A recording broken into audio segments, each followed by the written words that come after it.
కరీంనగర్ కాంగ్రెస్ ప్రస్తుత కార్పొరేటర్లు, మాజీ కార్పొరేటర్లు.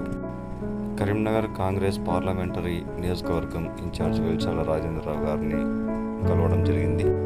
వారి డివిజన్లలో పెండింగ్లో ఉన్న పనులను గౌరవ మంత్రులతో చర్చించి పూర్తయ్యేలా చూడాలని చెప్పి కోరినట్లు తెలుస్తుంది.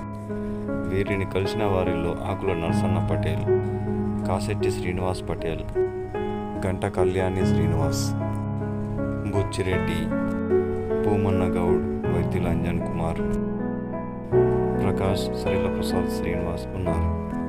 రామడుగు మండలం గుండి గ్రామానికి చెందిన ఎంపీటీసీ మడ్డి శ్యామ్ సుందర్ ఎంపీటీసీ పదవీ కాలం 5 సంవత్సరాలు పూర్తి కావడంతో గ్రామస్తులు, గ్రామ మాజీ సర్పంచులు, పెద్దలు, అభిమానులు ఘనంగా సన్మానించడం జరిగింది.